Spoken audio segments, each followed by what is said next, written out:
fadda waanatina goote atamittina irraa fadda maatina oolte atamittina irraa fadda iddootina qabde iddoo gadi bu'aa kaleessa fuutee ijoollee qabde hin irraanfatamu hin irraanfatamu hin irraanfatamu hin irraanfatamu hin irraanfatamu hin irraanfatamu waanatina goote hin irraanfatamu iddoonatina qabde hin irraanfatamu wolumaa nafsi gidduu hin irraanfatamu hinnatinaan jette hin irraanfatamu oda koonaa duute hin irraanfatamu duwana oolchite hin irraanfatamu kanaafan jaalladhe wanne korra yesuusin kana maalan jedha guddaan jaalladha maalan jedha hin farfadha maalan jedha guddaan jaalladha no maalan jedha hin farfadha maalan jedha guddaan jaalladha maalan jedha hin farfadha kan nama jaallatu tola tola tola tola kan nama jaallatu tola tola tola tola kan nama jaallatu tola tola yesus duwwaadha yesus duwwaadha booni jaalala yesus duwwaadha jaalala yesus duwwaadha booni jaalala yesus duwwaadha jaalala. Kun TV waldaa kiristiyaanaa warra wangeelaa Oromoo Tirondalaag irraa kan darbudha. Waldaan kiristiyaanaa warra wangeelaa Oromoo Tirondalaag magaalaa Trondheim Noorweetti kan argamtu yeroo taatu waldaan kiristiyaanaa warra wangeelaa akka seera biyyattiitti kan galmoofte fi seeraan kan biyyattii keessatti hojii wangeelaa hojjechaa jirtudha. Labsii wangeelaa irratti karaa barbaachisaa ta'een sagalee waaqayyoo dabarsaa kan jirtu keessaa ishee tokko. Waldaan kiristiyaanaa warra wangeelaa waldoota naannoo jiranii wajjinii waliigaltee kan hojjettu. Itti dabalata isaas immoo tokkummaa waldootii Oromoo warra Awurooppaatiif miseensa kan taate keessattis qooda fudhattee kan hojjetaa jirtudha. Waldaan kiristiyaanaa warra wangeelaa yeroo hundaa sanbata guddaa waaree booda sa'aatii 14:00 jalqabdee sagantaa waaqeffannaa qabdi. Akkasumas immoo yeroo hundaa sanbata duraa waaree booda kaaftee sagantaa jireenya maatii kiristiyaanaaf adeemsa gaa'elaa kan jedhu qilleensa irraan sagalee waaqayyoo barsiisuudhaan maatii kiristiyaanaatiif jireenya isaaniitiif kan barbaachisu barumsa kennaa kan jirtudha. Sanbata duraa ji'atti al tokko waaree booda sa'aatii 14 jalqabdee soomaaf kadhataan kan waaqayyoon dura dhaabattu yeroo taatu biyya lafaarra kan jiraatan amantootaaf warra rakkatan warra dhiphatan hundumaaf kan kadhattu biyyattiif kan kadhattu waaqayyoo kan kaasee waldaa ishee tokkodha. Haa ta'u iyyuu malee waldaan keenya jajjabinaaf gargaarsa waaqayyootiin irra waggaa 10ffaa ishee fixxee waggaa 11 yeroo jalqabdu yeroo ayyaaneffachuudhaaf qophaa'aa jirtu yeroo ta'u kanaaf qophee irra jirti. Kanaaf fuula duratti konfiraansa adda ta'e tokko qopheessuudhaaf yeroo qophaa'aa jirtutti yeroo ta'u innis fulbaana gaafa 20 amma 22tti konfiraansa qopheeffachaa jirti. Kana irratti waaqayyoon akka nuuf kadhattan isin gaafanna. Dhimma konfiraansichaa ilaalchisee yeroo dhiyootti ibsa waan laannuuf obsaan akka nu dhaggeeffattan namootis akka irratti hirmaachuu danda'aniif isiniif hin goona. Egaan iddoon itti argama keenyaa akka afaan warra Noorweejiyaanitti yookiis iddoon itti argama keenyaa akkana jedha Innaresfeen 78 lakkoofsi poostaa 758 Trondheim yeroo ta'u garuu yoo nu barreessuu barbaaddu ta'e immoo Birundaales Girindaa 26 758 Yaaqoob Shilee yookiis immoo karaa iimeela keenyaa nu barreessuu barbaaddan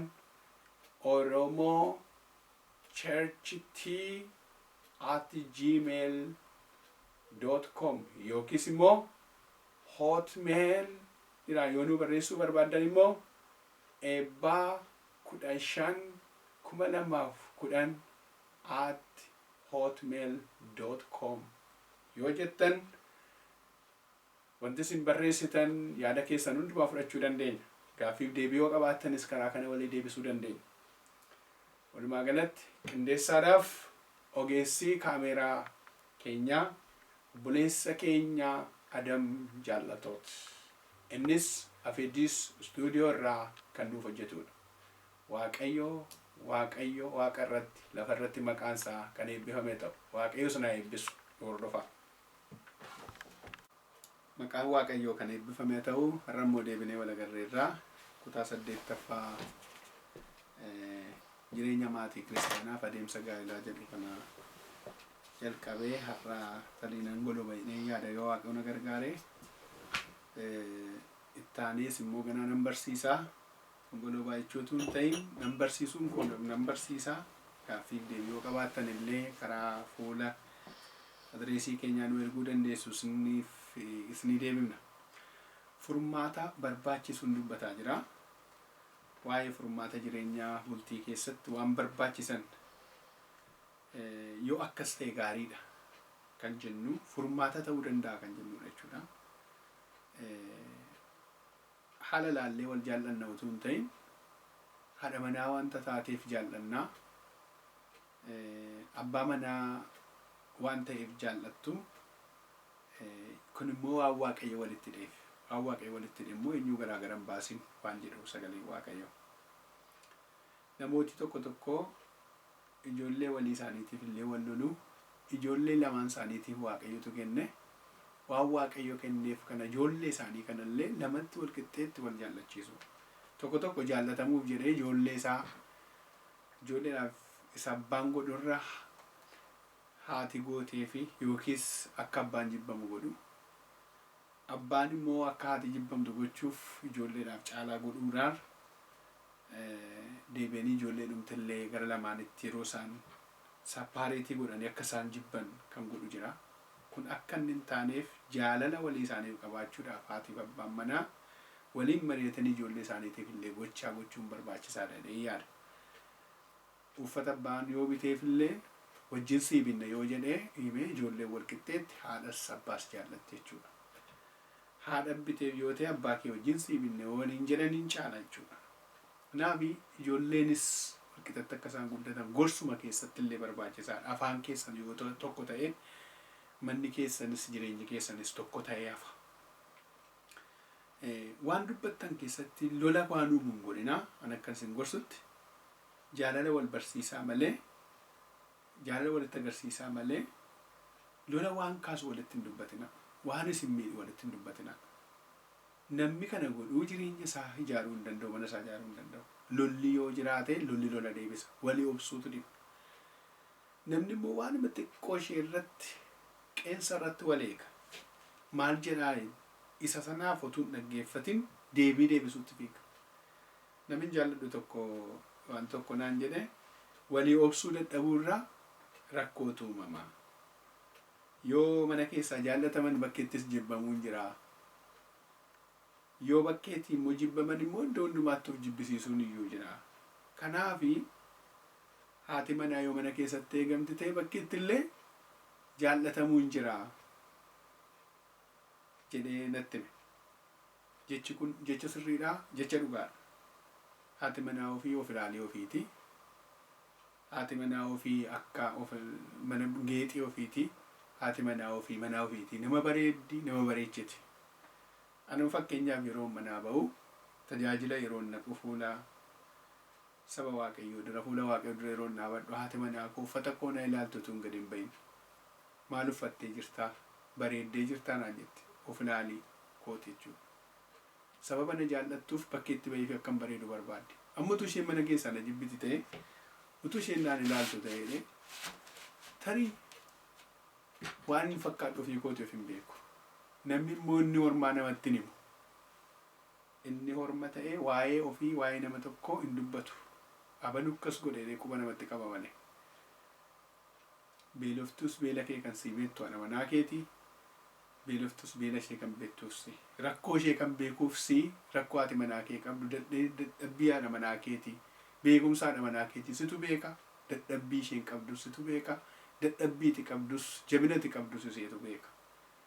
kun immoo yoo wal qabatee jedhe jabaatee manicha ijaaree hafaa jechuudha.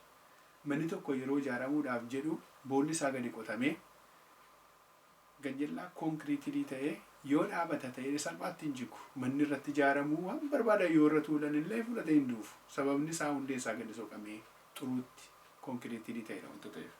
Akkasuma bultiinis ejjennoon isaa yoo jabaate wanti irra dhaabate sun yoo cimaa ta'e inni guddaan dubbii sagalee waaqayyoo irra dhaabachuu barbaada. Inni lammaffaan immoo bultii sanaaf iddoo kennuu barbaada. Sadaffaan jaalala waliif qabaachuu barbaada. Arfaffaan immoo ulfina isa booda argatan sana ilaaluudhaaf wal qabanii deemuun ba'eessa. Kanaafi furmaata taa'een ilaala. Haadha manaa keetiin sin jaalladha. Haadha manaa kee sin jaalladha yoo jette si jaallatti dhuguma si jaallatti dubbatteedhaan afaan duwwaadhaan dubbatuutiin hojiin immoo argisiisudha jaalala ofii. Yoo haadha manaa ofii jaallatan waaqayyoos akka jaallatanitti waaqayyoonnis immoo akka gammachiisanitti ilaalama. Abbaa manaa ofii yoo jaallatan waaqayyoon akka jaallatan waaqayyoos akka gammachiisanitti ilaalama. Otuu abbaan manaa kee jiru abbaa manaa biraan ilaalin. Otuu haadha manaa gaarii qabdu mana keessa haadha manaa biraan ilaalin. Ija kee iddoo biraarra hin deebisin. Kun cubbuu guddaa mana kee jireenya kee bultii keessa duraa balleessaa eebba kee fuula dura jiru. Waaqayyoon ofirratti hin gaddisiisin. Waaqayyo waaqa isa jabaadha wanta ta'eef. Waaqa gara fuula duraatti isin jiraachisuu danda'u wanta ta'eef. Isa ilaalaa deema.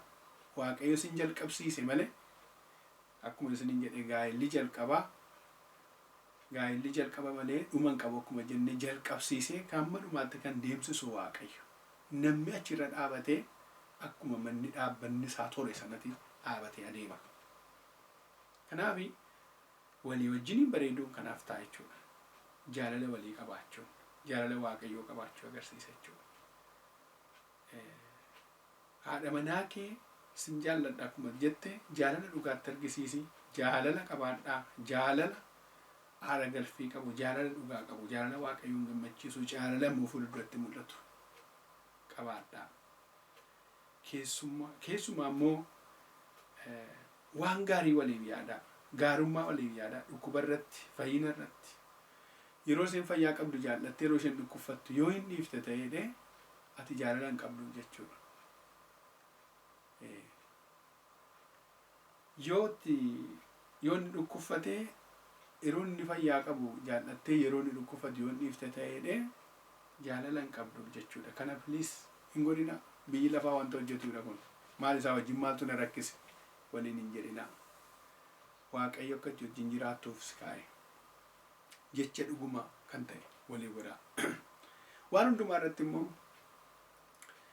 dhiifamni waa'ee barbaachisaadha. Waan hundumaatti dhiifama waliif godha. Dhiifamni namaa dhiisa. Dhiifamni booddeetti nama hin deebisu. Dhiifamni gadaantummaa miti. Dhiifamni xinnummaa miti.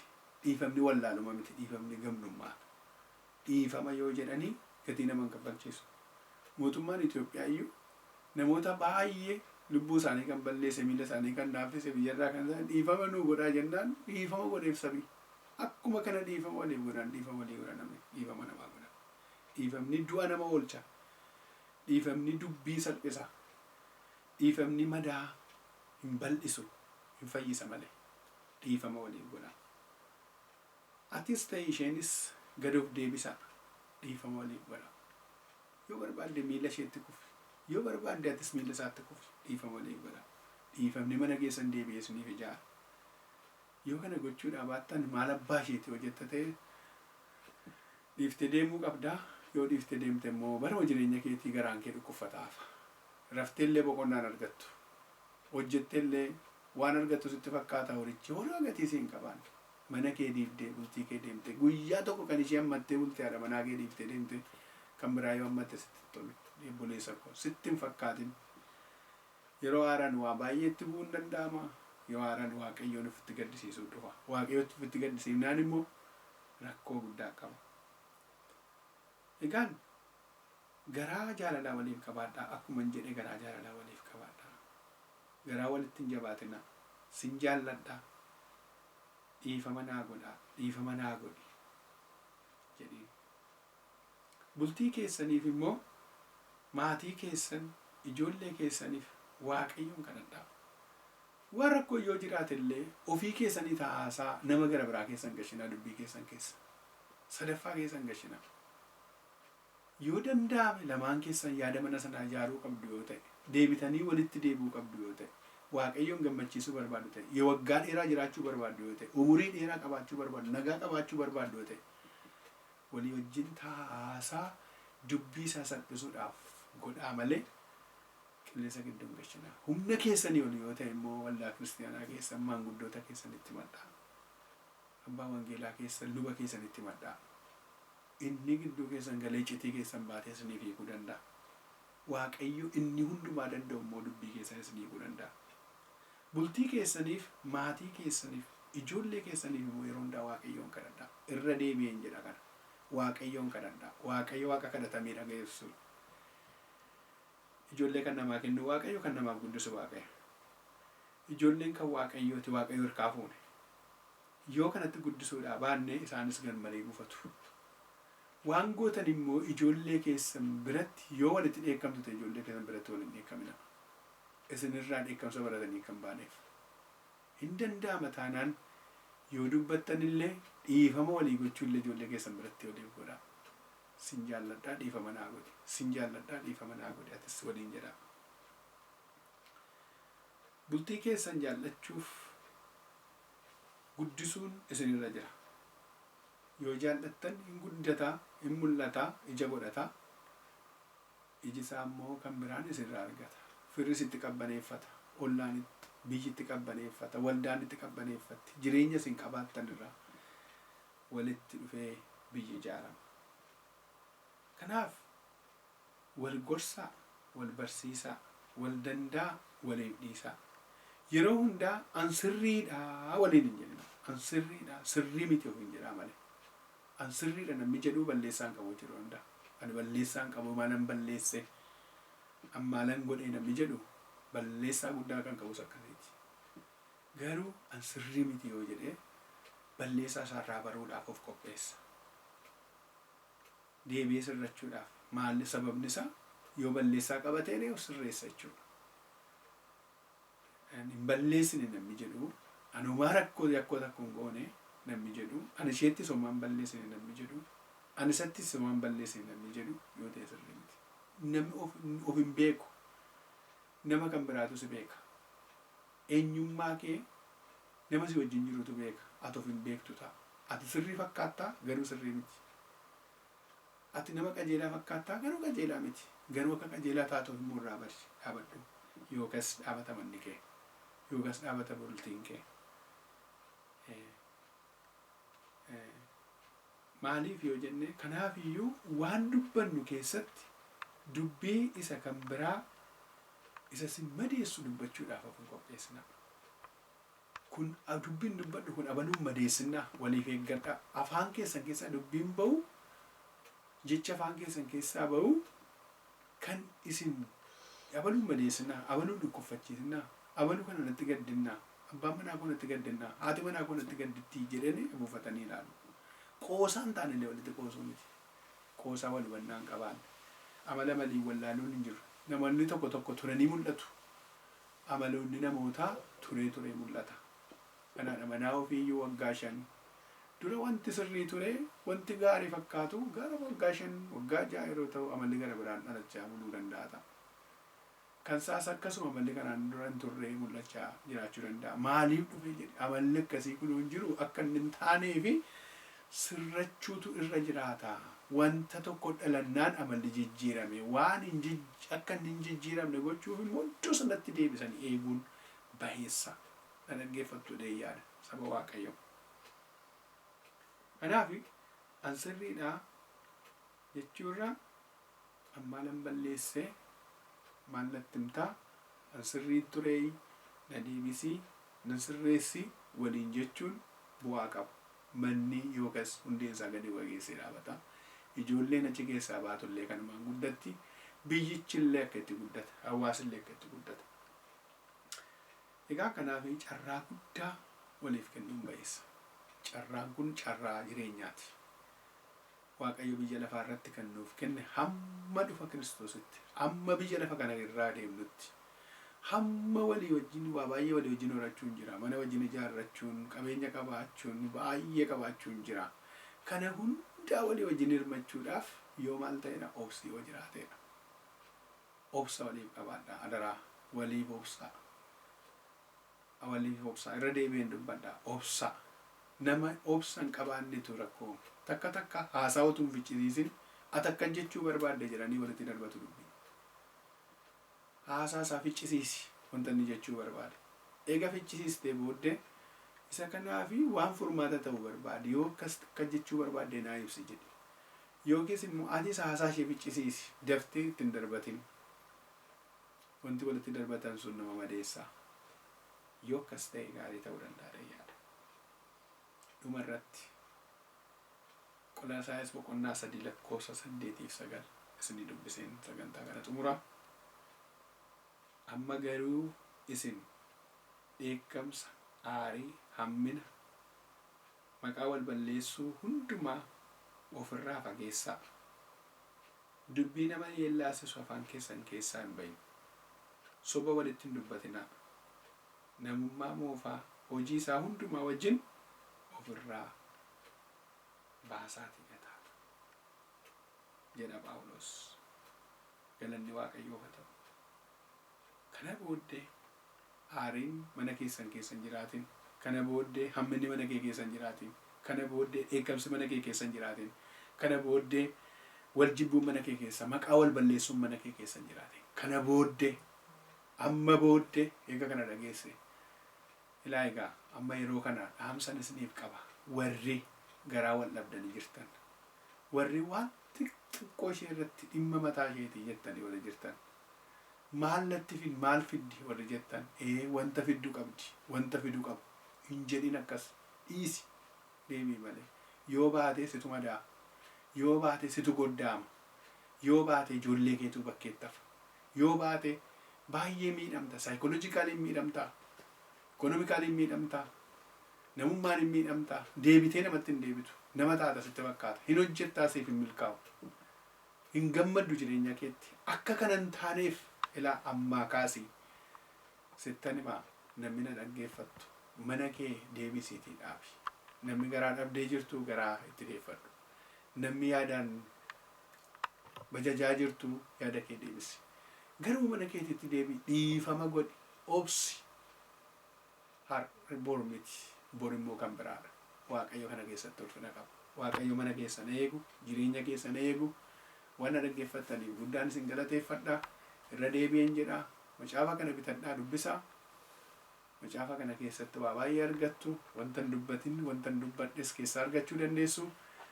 Kan kana caalaa immoo ta'e manni keessan ijaaramee, bultiin keessan ijaaramee Waaqayyo nu haa dhageessisu. Waaqayyo mana keessan eebbisu. Maqaa Waaqayyo isa hundumaa danda'uti. Maqaa Kiristoos Yesuusiin eebbifamaa. Ameen.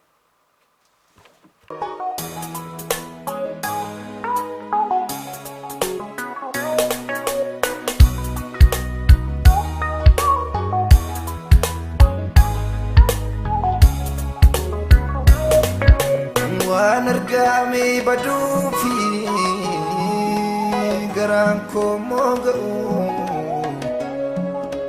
jiranaaf samiirraa abdiin koo mooga'u dhaabuuf argachuun koo naaf ulaagaa miti boonse bohaarsaan koo.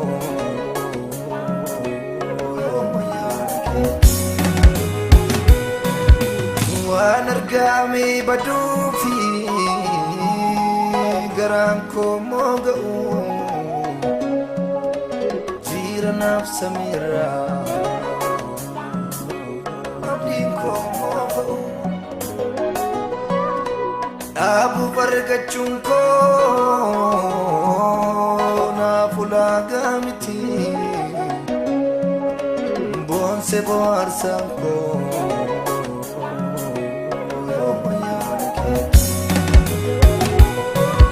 Ayyaanni kee narraa jiraatu malee,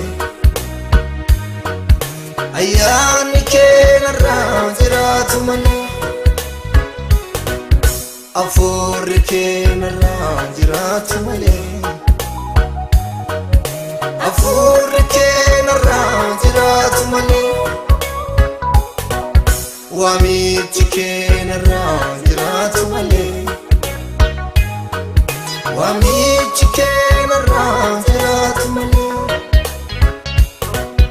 waan hunda keessa isaan aboonsa biyyi lafaa kuni gaarii fakkaati baru nama dhiisa waan hunda keessa isaan aboonsa biyyi lafaa kuni gaarii fakkaati baru nama dhiisa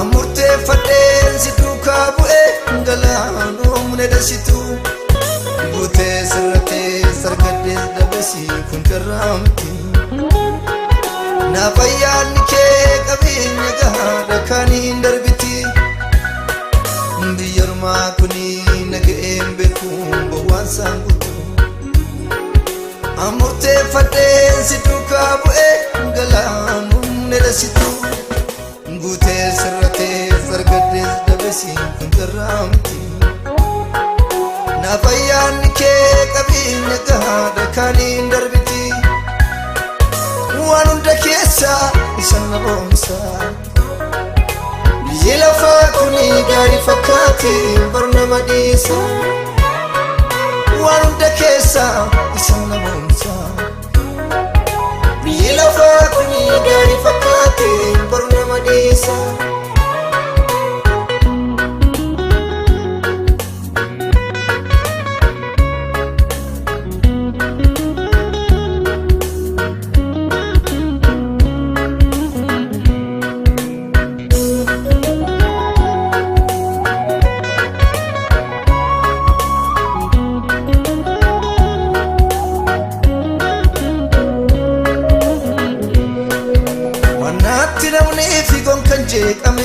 abdii koo kutaa dilbiin humne dhaadhalli koo gamaa qabeenya iddoo dhokataa ansooramni koo ayyaana keenidha kanan beekamu foon koo tirrisee si duukaa bu'ee qabsoon koo dhugaadha ittiin shakkamu waan naatti namneefi gon kan jeeqame abdii koo kutaa dilbiin humne dhaadhalli koo gamaa qabeenya iddoo dhokataa ansooramni koo ayyaana keenidha kanan beekamu foon koo tirrisee si duukaa bu'ee qabsoon koo dhugaadha ittiin shakkamu waan hunda keessa isaan aboonsa biyyi lafaa kuni gaarii fakkaate baru nama dhiisa waan hunda keessa isaan aboonsa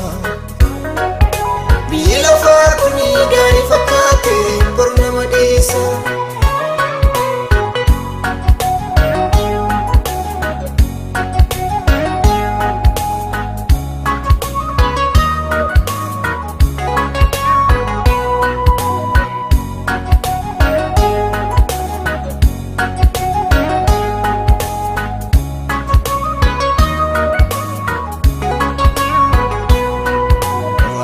argame boru godaanuun tilmaamamu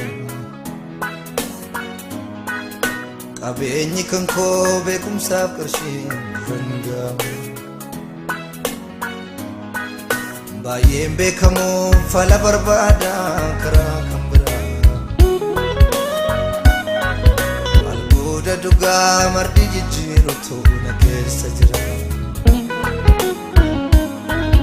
waan argame boru godaanuun tilmaamamu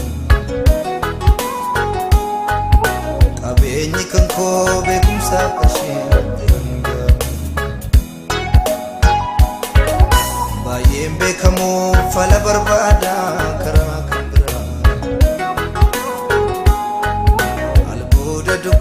marti jijjiiratu na keessa jira. Gaana godheera mayyaanni kee gaana godheera si'achoon ta'uun ormaatti ba'a. Gaana godheera dibaanni kee gaana godheera si'achoon ta'uun namaatti ba'a. Gaana godheera mayyaanni kee gaana godheera si'achoon ta'uun ormaatti ba'a. Isaananii barbaadame isaananii jaallatame isaananii teessoo argate isaananii bayyaanate isaananii barbaadame isaananii jaallatame isaananii teessoo argate isaananii bayyaanate. Gaana godheera mayyaanni kee gaana godheera si'achoon ta'uun ormaatti ba'a. Gaana godheera dibaanni kee gaana godheera si'achoon ta'uun namaatti ba'a. Isaananii barbaadame isaananii jaallatame isaananii teessoo argate isaananii bayyaanate